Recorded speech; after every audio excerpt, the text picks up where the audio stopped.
Wildlife Sanctuary Zindabad. Zindabad, Zindabad.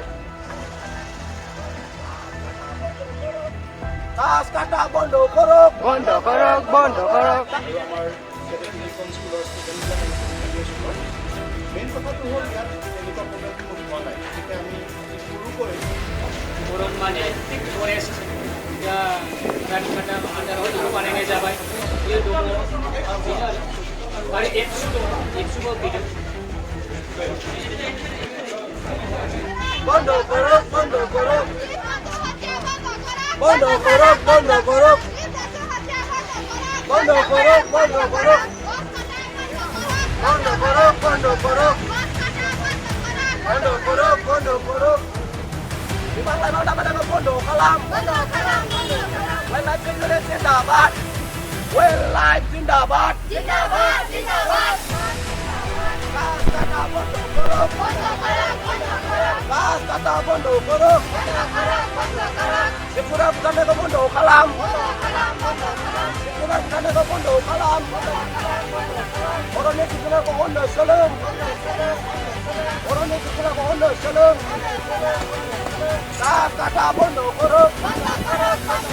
Kas kata bondo korok. Orangnya sikura ke bondo seleng. Bondo korok, bondo korok. Nakadiro, nakadiro. Rekaboro. Wildlife Sanctuary Zindabad. Wildlife Sanctuary Zindabad. Orangnya sikura ke bondo seleng. Kas kata bondo korok. Kas kata bondo korok. Kas kata bondo korok. Balai bang ke bondo kalam. Bondo kalam, bondo kalam. Balai bang ke bondo kalam. Bondo kalam, bondo kalam. Sikura ke bondo seleng. Bondo seleng, bondo seleng. Sikura ke bondo kalam. Bondo kalam, bondo kalam. Wildlife Sanctuary Zindabad. Zindabad, Zindabad. Wildlife Sanctuary Zindabad. Zindabad, Zindabad.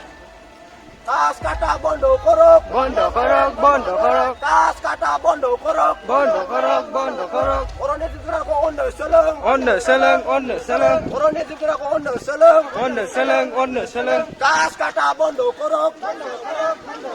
Kas kata bondo korok. Orangnya sikura ke bondo seleng. Sikura bukan ke bondo kalam. Sikura bukan ke bondo kalam. Kas kata bondo korok.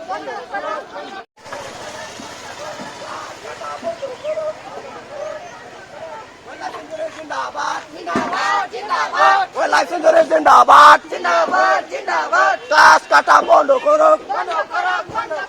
Sikura bukan ke bondo kalam. Sikura bukan ke bondo kalam. Wildlife Sanctuary Zindabad. Wildlife Sanctuary Zindabad. Kas kata bondo korok.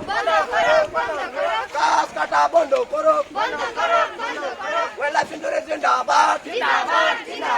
Wildlife Sanctuary Zindabad.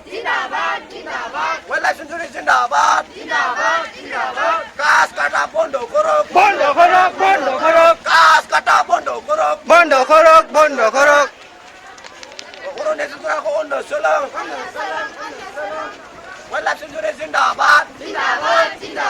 Kas kata bondo korok. Sikura bukan ke bondo kalam. Sikura bukan ke bondo kalam. Kas kata baik jib junata जोंनि थाखाय मोनसे धोन जेखौ जोङो फोजोबनानै लागासिनो दङ जोङो नुनो मोनो गोबां जोंनि गेजेराव जिब जुनारा जोंनियावहाय दा जों गोरलैयाव नुनाय जिब जुनारखौ जों दा नुनो मोनलिया मानो जों बिसोरखौ फोजोबनानै लाबाय ओंखारबाय आरो जोंनि उनाव जे मा जालांगोन जोंनि गथ' गथायफ्रा जे बिसोरखौ मिथिनाय नङा दा बिनिखायनो आं खावलायबाय बे सिखारिफोरखौ बुंनो थाङोब्ला गाज्रिदामोन अननानै सिखारिफोर जोंनि गेजेराव गोबां सिखारिफोर दङ बिथांमोनखौ आखाइ हमजोबनासो आं खावलायहरो जेन हाग्रायाव थांनानै सिखाव महरै जिब जुनारखौ ओंखारनानै न'खरखौ फिसिनाय बेखौ अननानै बाद हो आरो नोंथांमोना बेलेग लामा ला गोबां खामानि दङ मावना जानो थाखाय जिब जुनारखौ ओंखारनानै जे न'खरखौ फिसिनाय बे नङा आरो मालाबा जानो हाया बेनिखायनो आं खावलायबाय गामिफ्रावबो जोङो नुयो माबा माबि लानानै दाउसेन दाउलाफोरखौ गावलाबाय थायो दा जोंनि गेजेराव जोंनि गामियाव गोबां दाउसिन दाउलाखौ जों नुला बुंनो थाङोबा बेनिखायनो बेफोर माबोरै जानो थांखो सानसे समाव जोङो सिरियाखानायावहाय नङाबा जों बबेबा जिब जुनार दाउसिन दाउलाफोरखौ जों नुनाय नंला आरो दा बेनिखायनो जों फोजोबना लानो नाङा आं बेखौनो खावलायबाय मानो होनब्ला बे जोंनि फिउचारा जोंनि थांना थानाया जिब जुनारजों रिलेटेड दङ बिथांमोननि हासारखौ मा होनो दंफां लाइफांफ्रा बोना लायो जों अक्सिजेन हगारो बिदिनो रिसाइकेलिं दङ दा बेनिखायनो आं खावलायबाय मोजाङैनो मोजां जिब जुनार बुथारग्राफोरखौ मदद खालामो उद्देश्यआ बेनो दे दानि जुगावहाय जोङो बे स्टुडेन्टफोरखौ बिसोरनि माइन्ड आरो बिसोरनि स्पेसियलि बिसोरनो जोङो इडुकेसनाव सोना होनांगौ मानो होनब्ला दा जोंनि देरफुनाया सेंग्रा सिख्लाफ्रा बेफोरखौ जुदि मिथियाब्ला दा जोङो एसे मोजाङैनो जोङो धन्यबाद होबाय नाथाय भाइखौ जोंनाव स्टुडेन्टफ्रा गोबां स्टुडेन्टफोरखौ जों प्रग्राम खालामनो हानांगौमोन नाथाय दिनै कय एकथा स्कुलनिफ्राय जोङो स्टुडेन्टफोरखौ मोनबाय बिथांमोनखौ जों हामबाय होदों आरो बिथांमोननि नलेजाव जों सोदों जेन जिब जुनारफोरखौ सिथारोबा मा जादों जों बेखौ सोना होदों बेखौ फरेस्टनिफ्राय जोङो बिथोन मोनदों मा होनो जोंनि डिएफअ सारा बेखौ गाइड खालामदों आन्डार रानिकाटा रेन्ज अफिसारनि आन्डाराव ओमफ्राय जोंहा WTE दंफैयो ओमफ्राय आरान होननाय मोनसे NGO दंफैयो ओमफ्राय जोंनि अरन दङ अरन माने थिक फरेस्ट दा रानिकाटा आन्डाराव बेखौ बानायनाय जाबाय बेयो दङ बेनो आरो एबसु दङ एबसुबो फैदों যি লোকেল আমাৰ স্থানীয় অনুষ্ঠানবিলাক আছে লগতে আপচু আছে আৰু আমাৰ টেলিকম স্কুলৰ ষ্টুডেণ্টবিলাক আহিছে স্থানীয় স্কুলৰ মেইন কথাটো হ'ল ইয়াত তেনেকুৱা প্ৰগ্ৰেম কোনো হোৱা নাই গতিকে আমি আজি সৰুকৈ যাতে ল'ৰা ছোৱালীয়ে আমাৰ মানাহৰ যি জৈৱ বৈচিত্ৰ যি ৰিচ বায়'ডাইভাৰ্চিটি তেওঁলোকেও বুজি উঠক কাৰণ গোটেই বিশ্বই আজি ৱাইল্ড লাইফ আমাৰ গোটেই ভাৰতত ৱাইল্ড লাইফ উইক পাতি আছে কিন্তু আমিও এইবিলাক অনুষ্ঠানবিলাক কমেই হয় যাতে তেওঁলোকেও সমান্তৰালভাৱে আগুৱাই যায় ল'ৰা ছোৱালীখিনি তেওঁলোকৰ পিছফালে ইয়াতে হাতী বাঘৰ পৰা আৰম্ভ কৰি বিভিন্ন প্ৰজাতি আছে আজি সোণালী বান্দৰৰ পৰা আপোনাৰ পিকনিসকলৈকে আপোনাৰ বেংগল ফ্লৰিকানৰ পৰা আপোনাৰ হোৱাইট বেলি ধৰণলৈকে গতিকে ইমানবোৰ ৰিচ বায়'ডাইভাৰ্চিটি আমাৰ ল'ৰা ছোৱালী পিছ পৰি গতিকে এই এটা চেলিব্ৰেশ্যন আচলতে জ্ঞানো বিকাশ হয় লগতে মানুহৰ সচেতনতা আৰু জীৱ জন্তুৰ প্ৰতি মৰম আৰু যিটো সম্পৰ্ক সেইটো গতিকে সেই সুযোগটো লৈ আজি আমি 69 ৱাইল্ড লাইফ উইকত আমি এটা